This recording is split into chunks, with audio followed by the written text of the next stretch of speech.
Yo guys, what is up? Max in our first Descendant video, and today we are going to be talking about the new boost up slash boost path event that is going on in the first Descendant.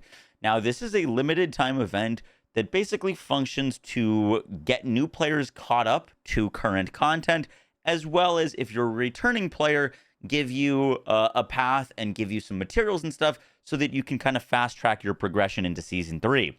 Now, the reason for this is because season 3's content is probably the most end game focused content. You really want a strong character, you want strong weapons, you want a strong build, and this boost path is going to help you get to that point. The point of this video is to explain how to go about using the boost path and kind of the steps that you're going to need to get suited and ready for season 3 content. Now, if you haven't played in a long time, or you have played very recently, the boost path still will benefit you. So it's just kind of universally good to use. And so I hope this video helps you understand it. This video is sponsored by Nexon. They reached out to me to kind of basically make this tutorial on how to prep yourself and get ready for the season 3 content. I hope you guys enjoy the breakdown. Let's get right into it. So if you're a new player, you're going to have to go through a bit of a tutorial before you get to this screen. If you're a returning player, you should see the screen upon booting up the game. And while this boost up event is limited, I'm still going to be covering a lot of the most necessary bits of the first Descendant to understand, as well as the best farms for everything. So even if this boost up event is not running when you watch this video, this should still be relevant information to you. After hitting the activate boost button, you're going to be brought to this boost details screen. Now, this is a little bit more confusing than it needs to be. Basically, if you're a new player, you're going to hit the activate boost. If you're a returning player, you're going to hit claim components only. This is going to put you on the boost path. The boost path rewards are the exact same. There is no difference in rewards if you're a returning or a new player. The only thing that hitting activate boost will do is it's going to give you basically a bunny character who is one of the better descendants, and some starting gear, a reactor, and some components to basically set you out on your journey. And it's going to configure some of your loot filters and things like that for you. If you're a returning player, you probably already have all of those things or don't need it, and then you can just take the components. Maybe you don't want your loot filters to change. And so basically, claim components only will just give you a bunch of rewards without changing any of your settings. Activate boost is going to set up your settings as if you have never played the game before, basically.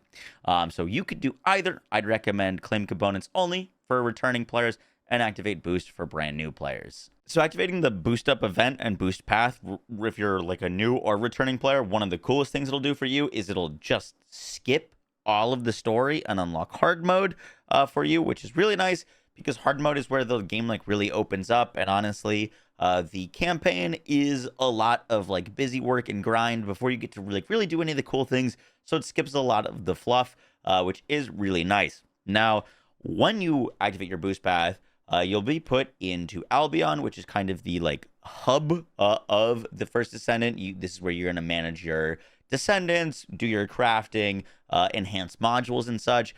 But you'll notice on your screen that there's going to be a few different icons. There's going to be yellow, purple, and blue quest steps. You're going to want to focus on the yellow ones.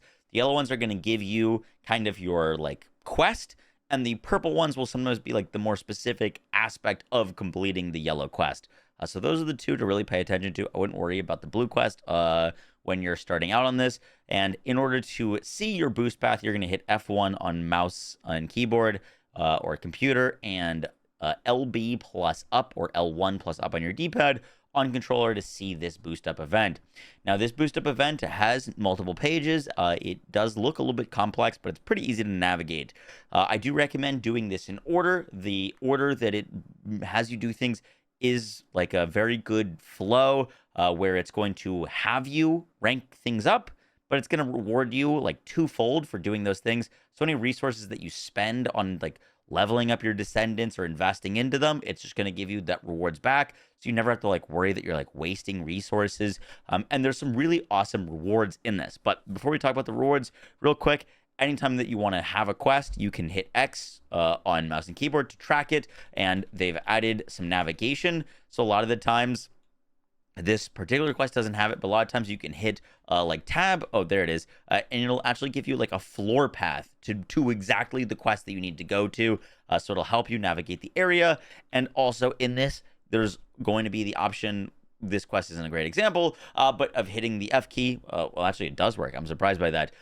My quest right now is to assign 4 bunny module socket types. If I am just hitting go, it'll bring me exactly to bunny. And then as you can see, I don't have 4 new catalysts on here. I've only basically got 3, so I'd have to put another one. But basically, this is going to be your home page and where you're going to work through. And this is going to give you a ton of rewards for doing it. I recommend doing it for new and returning players, as there's a bunch of cool things. One of the coolest things is a new item that is exclusive to this boost up event, which are these Descendant X point serums or EX point serums.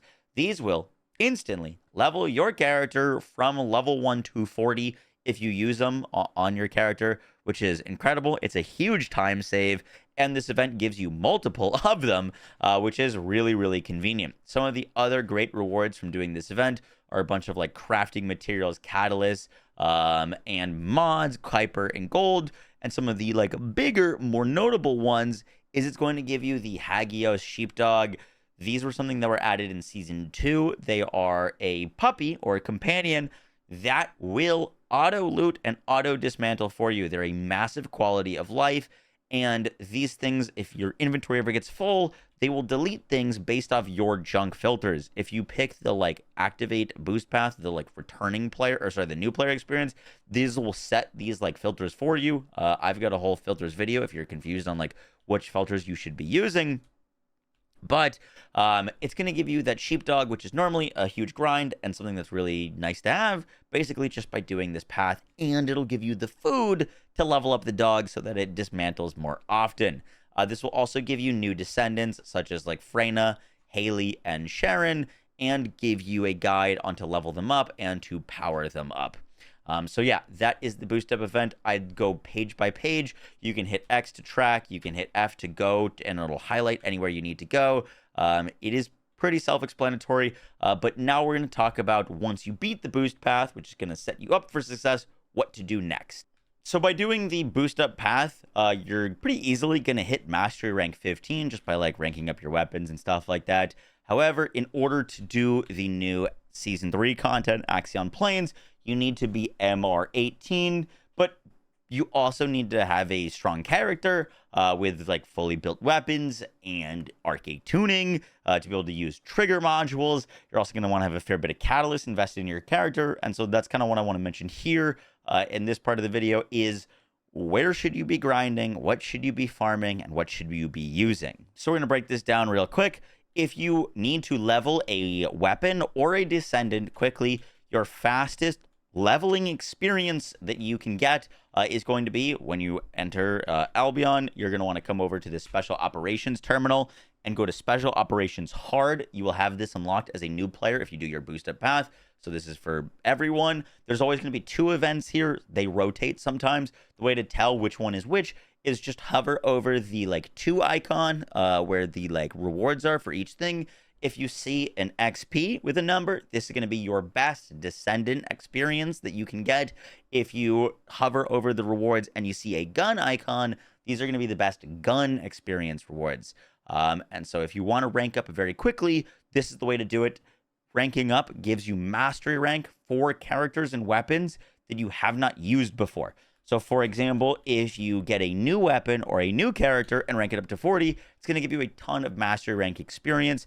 The higher the rarity of the weapon, the more XP it's going to give you. So for example, you get a lot more experience for your master rank ranking up a ultimate weapon than you do a purple weapon, for example. However, if you catalyze a weapon or a descendant, meaning you go to their module additional settings and assign a module with the crystallization catalyst, which then resets them back to level 1, ranking them up from level 1 to 40 will not give you additional master rank if you've already earned it from your first time ranking up.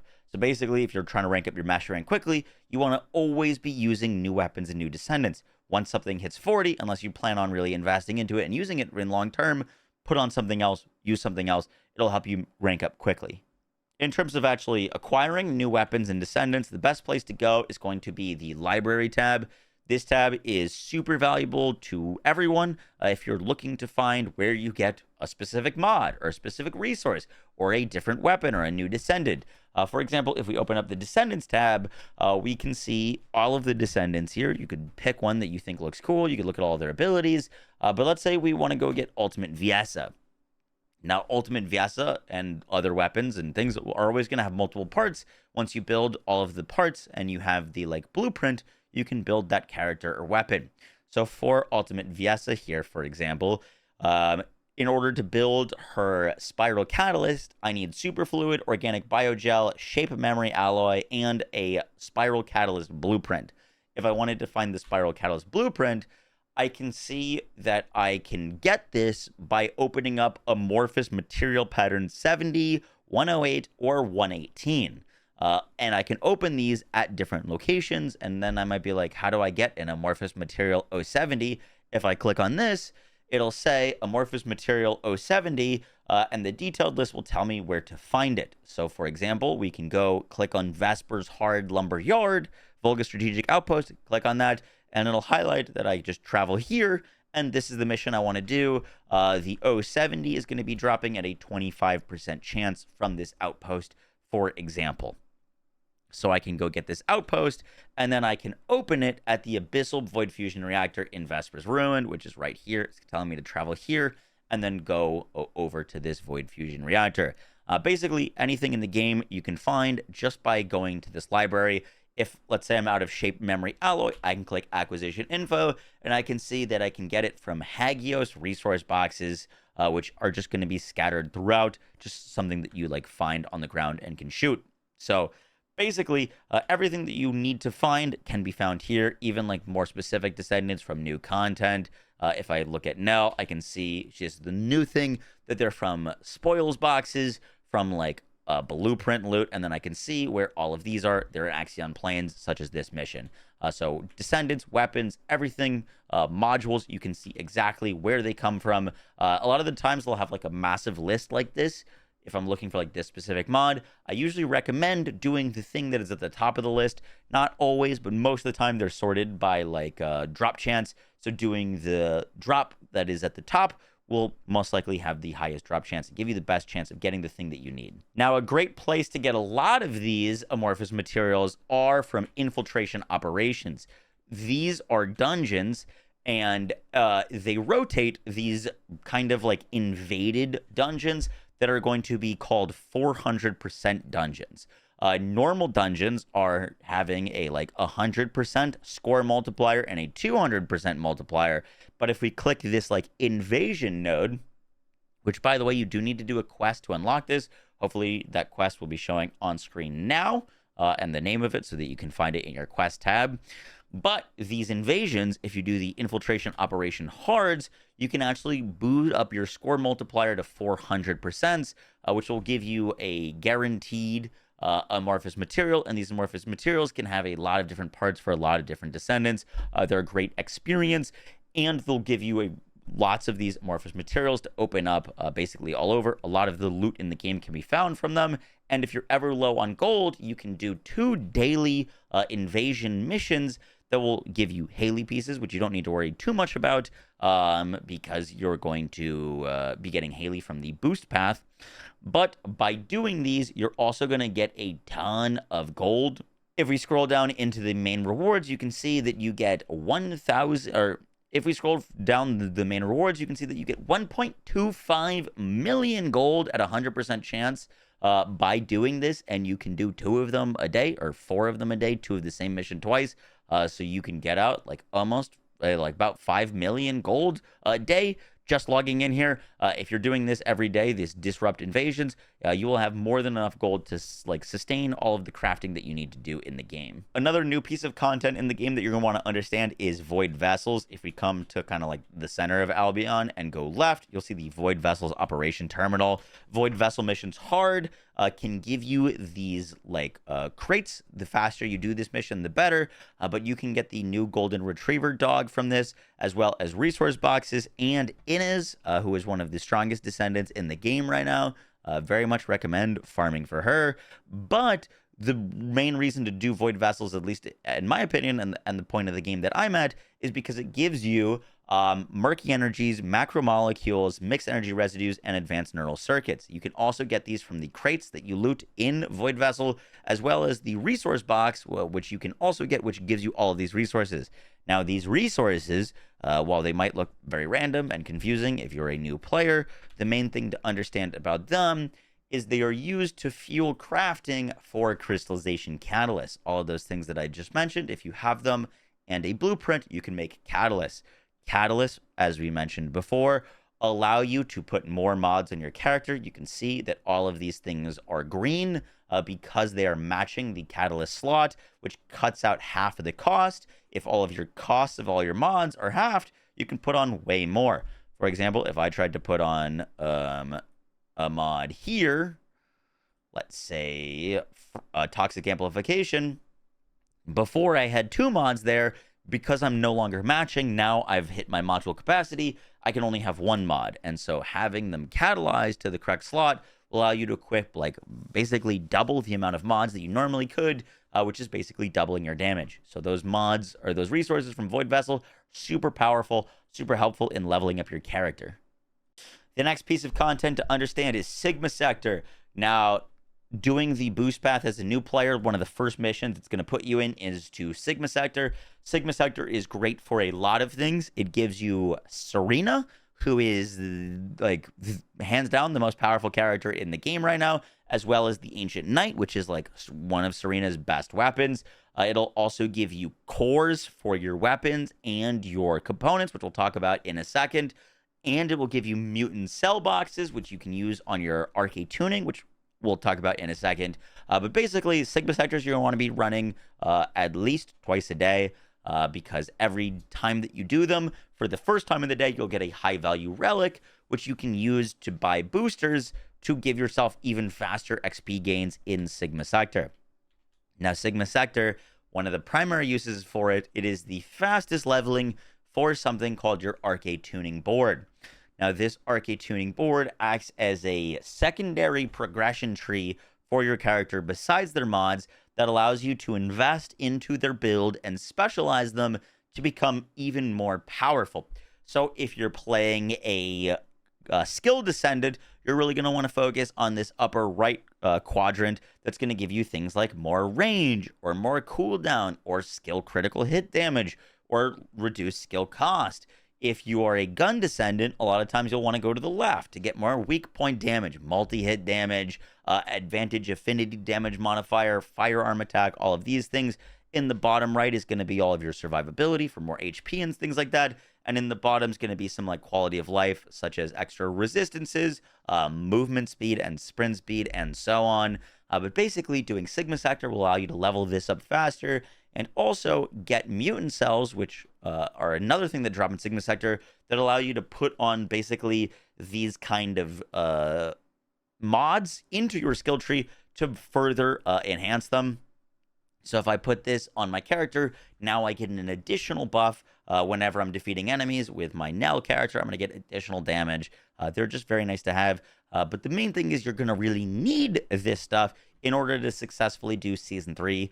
You're going to want to be as powerful as you can, and this board is quite a powerful boost to your character. The very last piece of content to understand before you get into Season 3, I know this is a lot, stick with me, is going to be Void Erosion Purge. Now, this works a bit like a, kind of like a ladder, where level 1 is going to be easy, and as you go up the different stages, it's going to get harder and harder, and the enemies are going to get stronger and stronger and more resistant to your damage. Now, the reason to do this content is for these things called attribute augmentation cores. Now, a lot of content can drop these cores. However, the 10th stage of this is the only possible place to get rank 10 cores, which is what you're going to want to use on your weapons because they give you the most amount of damage. Now, those cores are going to allow you to modify your weapon to give it massive damage boost. These cores are giving you more than triple, more than quadruple damage on your guns once you put them on. For example, let's pull up a good one. This Ancient Knight that I've got has got 15% fire rate added onto it, 79% basically attack damage, 72% increased attack damage, 173% fire attack damage, and 20% increased fire rate. So all of these things are just massive buffs to the gun, and those are all rank 10 cores, which you're going to be getting from farming Void Erosion Purge. Now, to do this content, I've got a bunch of different builds. I'll link some like great builds down in the description if you're looking for them that will cover like good builds to progress through these. I personally really like Vyasa for Void Erosion Purge. She's probably my favorite, with Serena as also being incredibly powerful for this content. But this will allow you to really step up your guns to the next level. So altogether now, you're going to do your Boost Up event, which is going to set you up for success. It's going to give you a lot of the different resources you need to start building your characters. And once you do build those characters, you're going to be out in the world on your own. Once you're on your own, then you're going to want to prioritize the content that's going to level you up and progress you the fastest. Doing the special operations on hard mode for these 400% are going to give you a bunch of different pieces for descendants and weapons that you can specifically target farm so that you can get new characters and new weapons to boost up your MR. To level up those new weapons and new descendants, you're going to want to do special operations terminal, and these will be the fastest XP. Once you rank those up to 40, you're going to need catalysts, and those catalysts are going to need materials to build. You'll get a bunch of catalysts or catalyst blueprints from doing infiltration operation terminals, and you're going to be getting a lot of the materials you need for building those catalysts from Void Vessel Hard. Once you have ranked up your character and you've put a bunch of catalysts into them, and you've kind of done these 3 machines, then you're going to want to go and do Sigma Sector. Sigma Sector will help you build out your RK tuning board, and your RK tuning board is going to make you stronger as a descendant. And once you're built as a descendant, then you're going to want to come and do Void Erosion Purge, which is the hardest content, to super juice up the power of your weapons. Once you have your weapons juiced up, your character is fully built, and you've got an RK tuning board, then you will be set up to jump into Season 3 and the Axion Plains, which offers some of the best rewards and some of the hardest enemies and hardest bosses that we've gotten in the game. And with that, that is our guide for a new / returning player jumping into Season 3, understanding the content. If you're looking for specific builds or specific recommendations on what to be using, I'll link some of that stuff down below in the description. I hope you enjoyed the video. Shout out to Nexon for sponsoring it. I'll catch you on the next one, guys. Take care. Peace.